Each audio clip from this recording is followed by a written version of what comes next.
बड़े प्यार से खेलते हैं आप। असली खिलाड़ी मरने वाले दुश्मन को पता भी नहीं चलने देते कि कब होगी उसकी मौत। तो फिर प्रलयनाथ को छोड़ क्यों दिया? क्या उससे गले मिलने गए थे? गले मिलने गए थे? उसके गले का माप लेने गए थे कि वो फंदे की मौत मरेगा या हमारे पंजे की। वागले, गर्मजोशी अच्छी चीज है लेकिन हमेशा काम नहीं आती। तुमने तो देखा ही होगा कि इसी गर्मजोशी की वजह से तुम कई बार सस्पेंड हो चुके हो। नौकरी की परवाह है किसको? यहां है कौन अपने पीछे रोने वाला? इस ईमानदारी की वजह से बहुत कुछ भुगता है, कोई तकरार नहीं है सर। लेकिन ये गुनाहगार कानून को हाथ में लिए फिरते हैं और मैं हमेशा कानून के दायरे में रहकर काम नहीं कर सकता। अपना तो उसूल है, पहले लात फिर बात, उसके बाद मुलाकात। भाई वागले, अपना तो उसूल है, पहले मुलाकात फिर बात और फिर अगर जरूरत पड़े तो लात। बड़ी उम्मीद थी आपसे, लेकिन अब पता चला आपका रास्ता अलग, मेरा रास्ता अलग। आप नरम खून के, मैं गर्म खून का। हम एक साथ काम नहीं कर सकते सर। वागले, तुमने समझा कि जिंदगी में सिर्फ तुमने ही बहुत कुछ खोया है। इस इंसान को देखो, जब चाहता एक घर बसा सकता था, लेकिन नहीं। इस अकेली जान को हमने अपने देश के लिए उठा रखा है। दोनों का मकसद एक है, मंजिल एक है, सिर्फ रास्ते अलग अलग हैं। नहीं वागले, हमारे रास्ते भी एक हैं, मंजिल भी एक है। और फिर इतनी बड़ी दुनिया में तुम्हारा कौन है? कोई भी नहीं, सिवाय फर्ज के। इस दुनिया में हमारा कौन है? कोई भी नहीं, सिवाय फर्ज के। अगर फर्क है तो सिर्फ सोचने के ढंग में और काम करने के तरीके में। अब हमें इस फर्क को मिटाते हुए ये युद्ध एक साथ लड़ना होगा।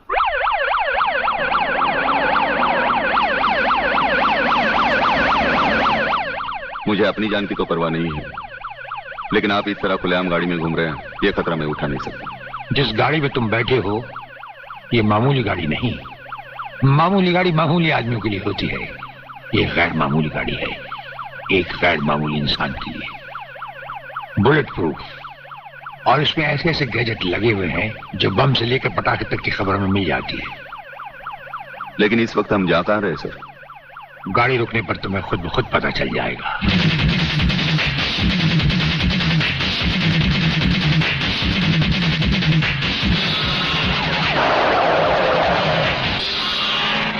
वागले, यहां हमारा घर है।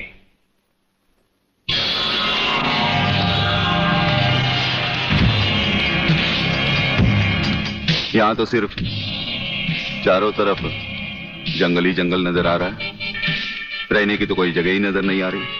अभी नजर आ जाएगा बहादुर।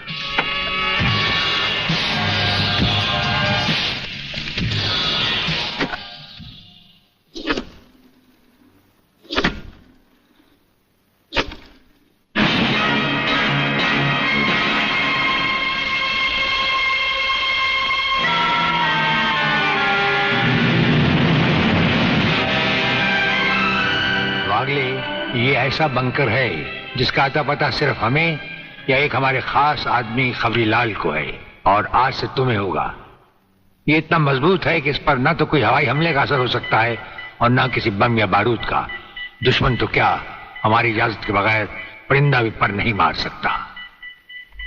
वागले आओ, अब हम तुम्हें अपने बंकर से वाकिफ करवाएं। ये रहा हमारा ट्रांसमीटर सेक्शन। यहां से हम हिंदुस्तान के किसी भी मिनिस्टर से जब जी चाहे हॉटलाइन पर बात कर सकते हैं, लेकिन आसमान वाले ने चाहा तो इसकी जरूरत कभी नहीं पड़ेगी। हम अकेले ही तुम्हारे साथ वागले सब कुछ संभाल लेंगे। और वो देखो, वो एक कमरा जिसमें सब हथियार रखे हुए हैं, और उस कोने में रहा हमारा अस्पताल। यहां हर लाए दुश्मन का सीटी स्कैन करके उसकी अंदरूनी बीमारियों को बाहर निकाला जाता है। मुझे छोड़ दीजिए ब्रिगेडियर साहब, मैं सच कहता हूं, मैं प्रलयनाथ के बारे में कुछ नहीं जानता। मुझे छोड़ दीजिए ब्रिगेडियर साहब। और छोड़ तो तुम्हें जरूर देंगे, लेकिन तुम मोटे बहुत हो, थोड़ी चर्बी कम होने के बाद। ये अस्पताल मेरे हवाले कर दीजिए सर। चर्बी कम करने के बहुत से तरीके मुझे मालूम है। हाँ, गुड वागले।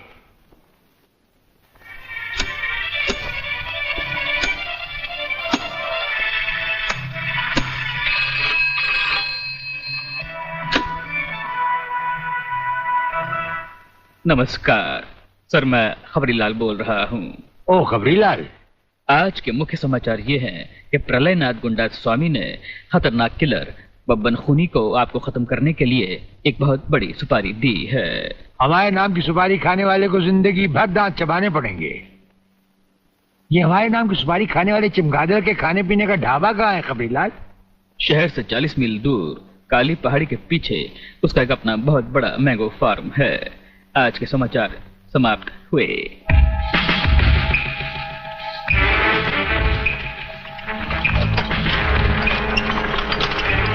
चौबे गंगवा, ये माल जो तू आसाम और यूपी भेज रहा है तगड़ा है ना? तगड़ा क्या सरकार, ये नंबर 1 फसल है, नंबर 1। अरे 25 मीटर दूरी पर जाती हुई गाड़ी को ये ऐसे उड़ाता है।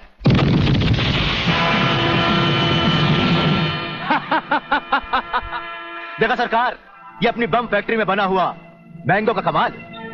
यूपी और आसाम में आतंक फैलाने के लिए ये माल तो ठीक है, पर मुझे वो माल बता जो ब्रिगेडियर सूर्यदेव सिंह को उसकी गाड़ी के साथ जलाकर उसे राख कर दे। वो भी तैयार है सरकार। ये देखिए छोटा सा हापुस जो 50 मीटर की दूरी पर जमीन पर गिरते ही ऐसा फटता है कि मरने वाले की हड्डियों का सुरमा बन जाता है। ये देखिए।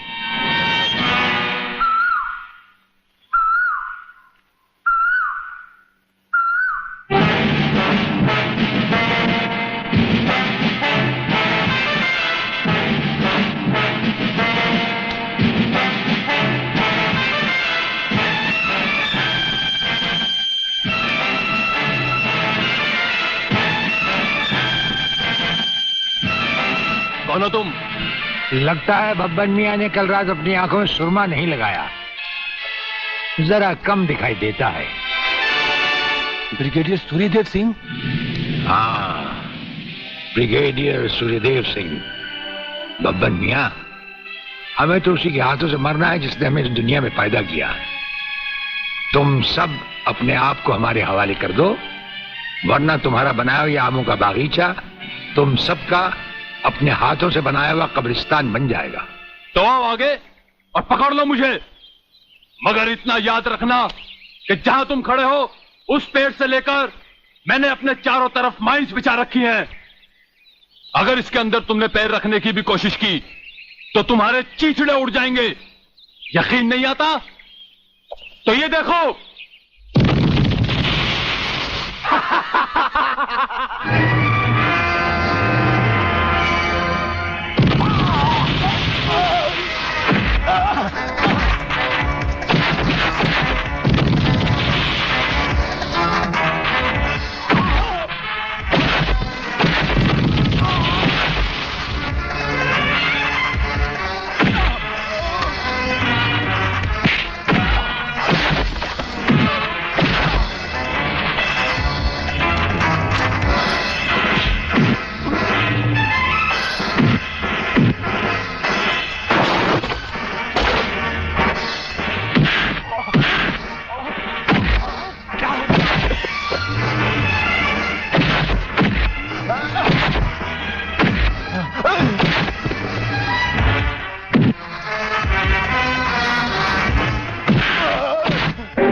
जीवनलाल टंडेल, प्रलयनाथ को इतना बेवकूफ मत समझो। सारे शहर के पुलिस स्टेशन से पता लगाकर ही तुम्हें फोन किया है। अगर होम मिनिस्टर होते हुए तुम्हें यह पता नहीं है तो मुझे कल तुम्हारा रेजिग्नेशन चाहिए, समझे? अरे जानते हो बब्बन और उसके साथियों ने जबान खोल दी तो सूर्यदेव सिंह हमारे लिए नर्क के दरवाजे खोल देगा। जल्दी से पता लगाओ और उन सबको छुड़वाओ। Yes, DCP Pathania speaking. अरे इंग्लिश को मारो गोली और हिंदी में समझो। मैं जीवनलाल बोल रहा हूं, जीवनलाल टंडेल। ओ सर, आप कहिए, क्या हुक्म है सर? मुझे सिर्फ 1 घंटे में यह बताओ कि सूर्यदेव सिंह ने जिन जिन को गिरफ्तार किया है वो सब कहां हैं, और मुझे 4 घंटे के अंदर अंदर उन सब की जमानत चाहिए, समझे? मगर सर, सूर्यदेव सिंह के बारे में जितनी जानकारी आपको है उतनी ही हमारे डिपार्टमेंट को, और हम उसे ज्यादा कुछ पूछ भी नहीं सकते क्योंकि यही हाई कमांड का ऑर्डर है। वो रहता कहां है? वो भी नहीं मालूम। ये भी नहीं मालूम? तो फिर ये बताओ कि वो मिलता कहां है? मैं उससे आज ही मिलना चाहता हूं। सर, वो रोज सुबह सीबीआई ऑफिस में 12 और 1 के बीच में आते हैं सर।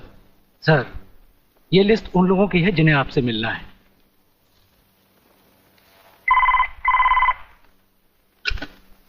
सर, मंत्री जी आपसे मिलना चाहते हैं। टंडेल का नाम है क्या इसमें? जी नहीं सर।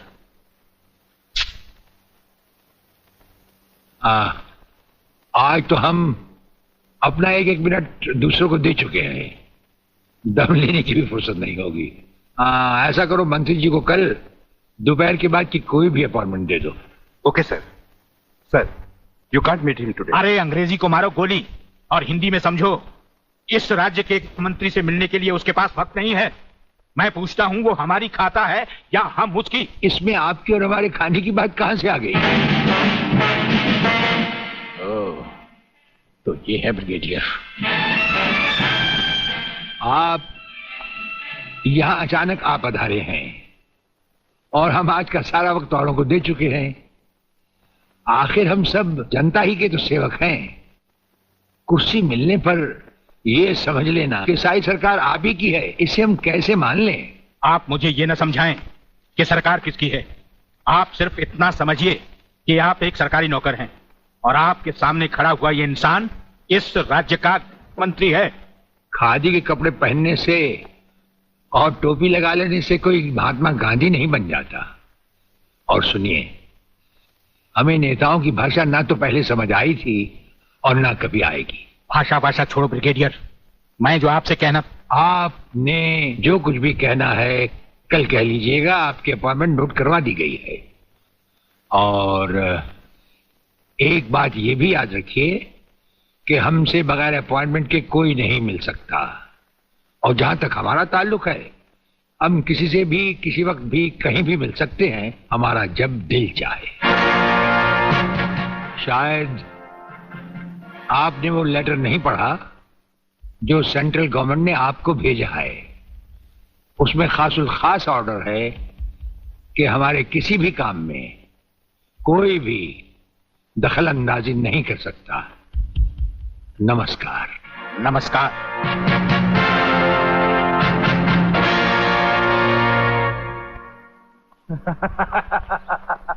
रियली?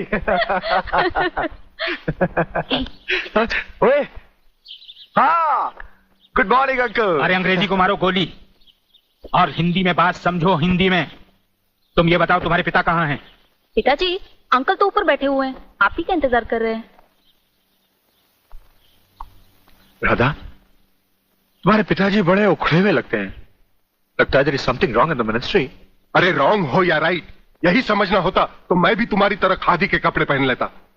अरे सरकारी लेटर से मुझे क्या लेना देना? देखो, तुम अभी से इतने ढीले पड़ जाओगे तो पूरी सरकार को भारतवर्ष से कैसे खत्म करोगे?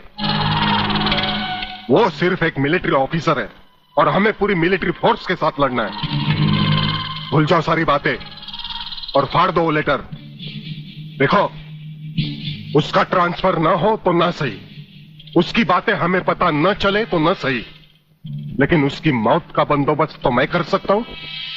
प्रलयनाथ, वो मर गया तो ये नेता भी कुर्सी समेत जल गया, समझो। वो मरेगा भी और तुम कुर्सी के साथ जियोगे भी। अब किसकी बारी है जनरल साहब? ब्रिगेडियर सूर्यदेव सिंह की।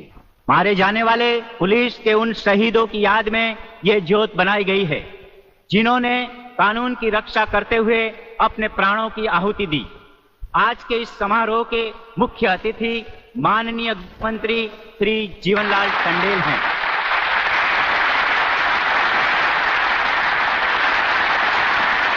और इस ज्योत का उद्घाटन एक महान योद्धा, परमवीर चक्र विजेता ब्रिगेडियर सूर्यदेव सिंह के हाथों से होगा।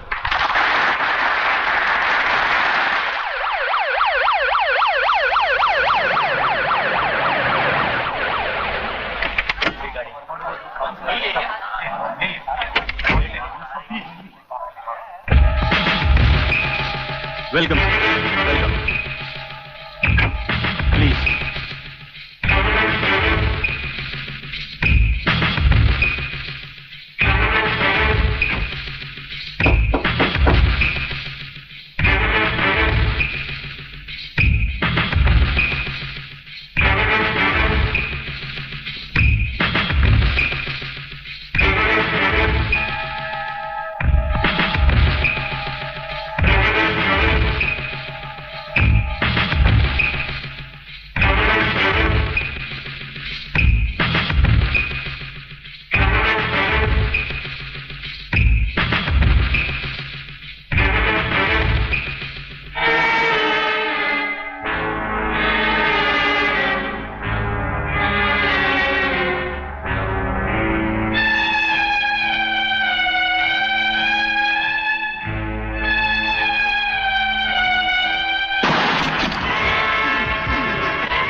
फायरिंग का ऑर्डर क्यों दिया सर? आपकी एक गलती से कितनी जाने गई, इसका जवाब कौन देगा ब्रिगेडियर साहब? मिस्टर तिवारी, इसका जवाब अब ब्रिगेडियर को ही देना होगा, और वो भी अदालत में।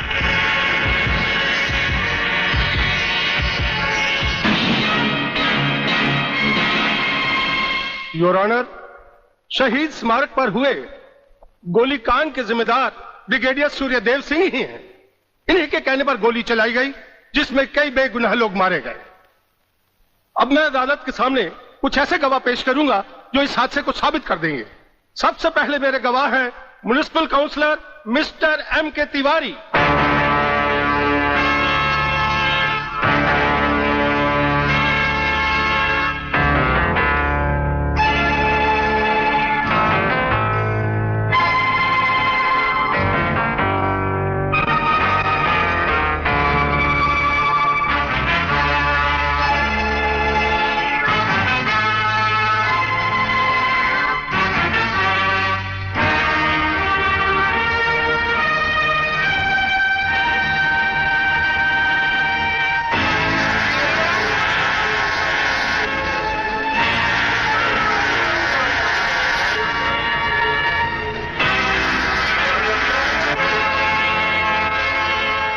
योर ऑनर, अब हमारा आखिरी एक ऐसा चश्मदीद गवाह है जिसकी सच्चाई पर कोई शक नहीं कर सकता, और वो है इंस्पेक्टर शिवाजीराव वागले।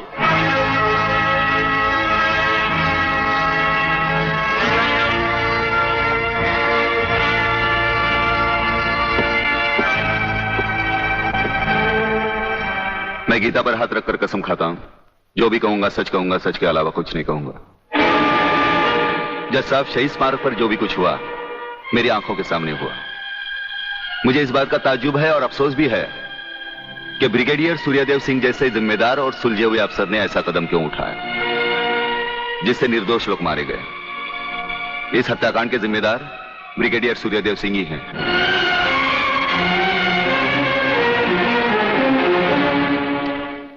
ब्रिगेडियर सूर्यदेव सिंह, अदालत ने आपके खिलाफ सारे बयान सुने। आप अपनी सफाई में कुछ कहना चाहेंगे या आपका कोई वकील है? हम अपनी डिफेंस खुद करेंगे, सिर्फ आपकी इजाजत चाहिए। इजाजत है? आप गीता पर हाथ रखकर कसम खाइए, जो भी कहेंगे सच कहेंगे, सच के सिवा कुछ नहीं कहेंगे। जज साहब, क्या अदालत को यकीन है कि गीता और कुरान या बाइबल जैसे पवित्र ग्रंथों पर हाथ रखकर जो गवाहियां दी जाती हैं वो सच होती हैं? अगर इन कस्मों के बावजूद भी गवाह सच नहीं बोलता तो फिर अदालत में इन पवित्र ग्रंथों का अपमान किस लिए जज साहब?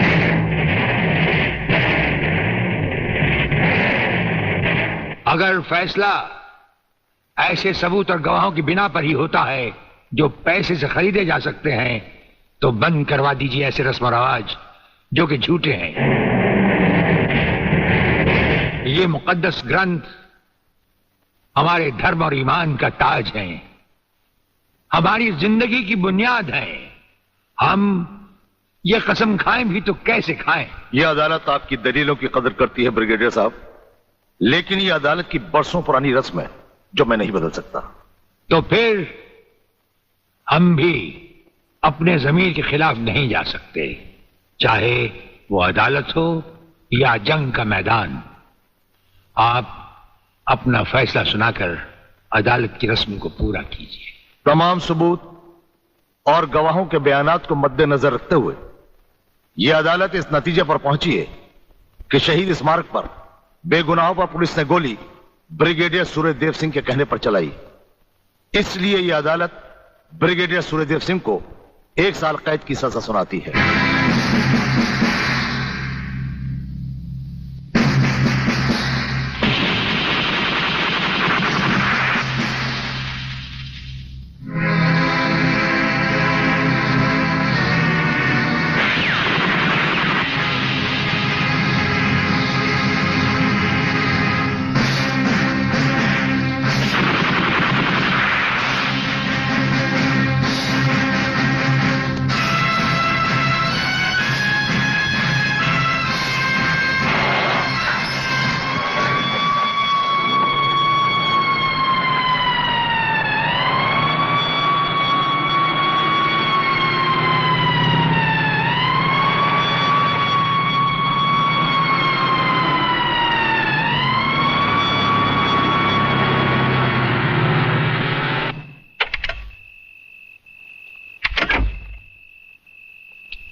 हमारी मीटिंग का बंदोबस्त हो गया? Yes sir. सूर्यदेव सिंह को आप जेल के तहखाने में मिल सकते हैं। गवर्नमेंट डिसिप्लिनरी एक्शन का मामला है, इसलिए हमारे साथ हमारे सेक्रेटरी के अलावा और कोई नहीं जाएगा। Right sir. This way please.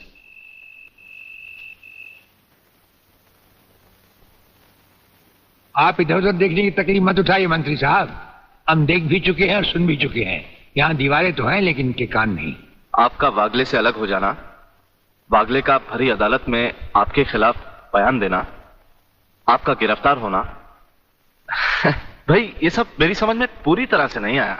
इसलिए तो आपको हमने याद किया है, और जब कभी जरूरी समझा जाता है तो इंस्पेक्टर वागले इसी तरह भेस बदल कर हमसे मिलने यहाँ आते रहते हैं।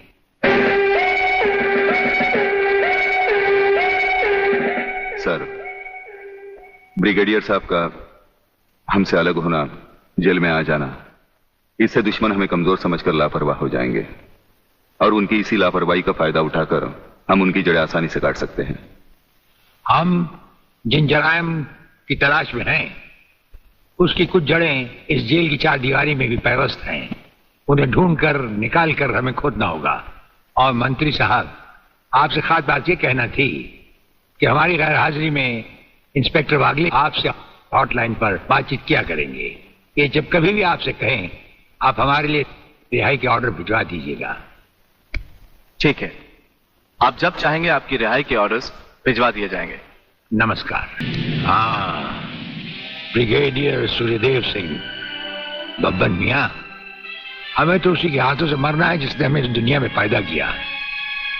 तुम सब अपने आप को हमारे हवाले कर दो, वरना तुम्हारा बनाया हुआ आमों का बागीचा तुम सबका अपने हाथों से बनाया हुआ कब्रिस्तान बन जाएगा।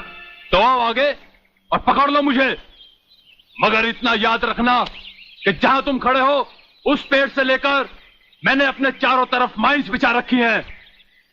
अगर इसके अंदर तुमने पैर रखने की भी कोशिश की तो तुम्हारे चीथड़े उड़ जाएंगे।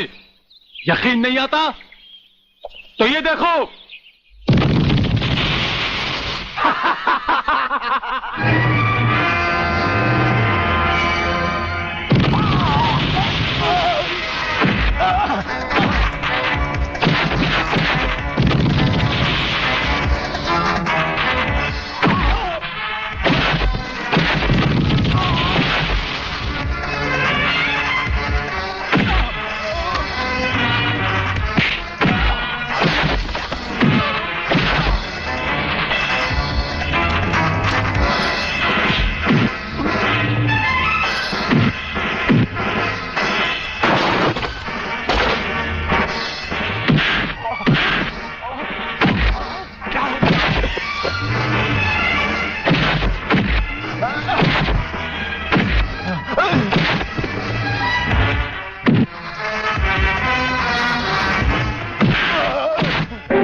जीवनलाल टंडेल, प्रलयनाथ को इतना बेवकूफ मत समझो।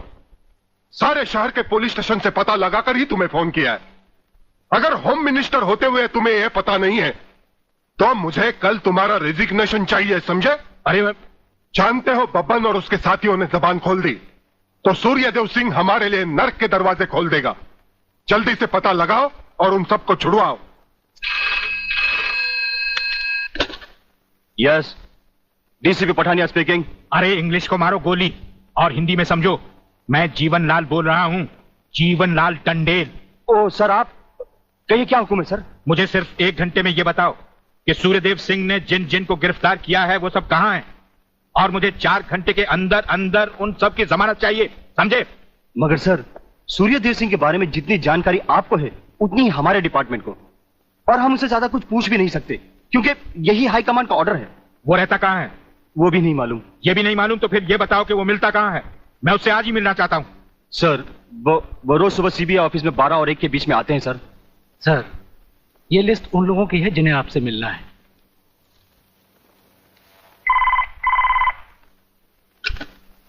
सर, मंत्री जी आपसे मिलना चाहते हैं। टंडेल का नाम है क्या इसमें? जी नहीं सर।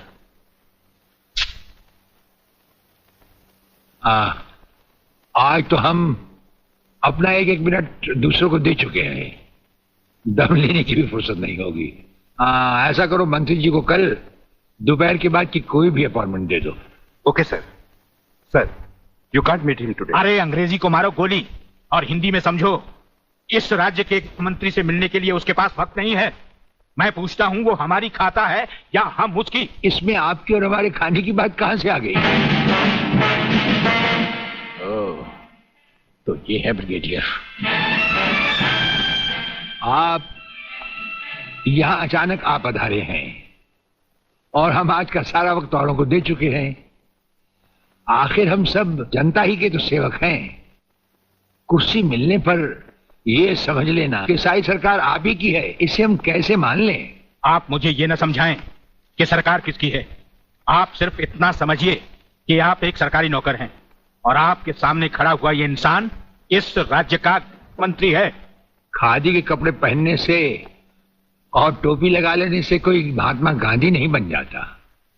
और सुनिए, हमें नेताओं की भाषा ना तो पहले समझ आई थी और ना कभी आएगी। भाषा छोड़ो ब्रिगेडियर, मैं जो आपसे कहना। आपने जो कुछ भी कहना है कल कह लीजिएगा, आपकी अपॉइंटमेंट नोट करवा दी गई है। और एक बात ये भी याद रखिए कि हमसे बगैर अपॉइंटमेंट के कोई नहीं मिल सकता। और जहां तक हमारा ताल्लुक है, हम किसी से भी किसी वक्त भी कहीं भी मिल सकते हैं, हमारा जब दिल चाहे। शायद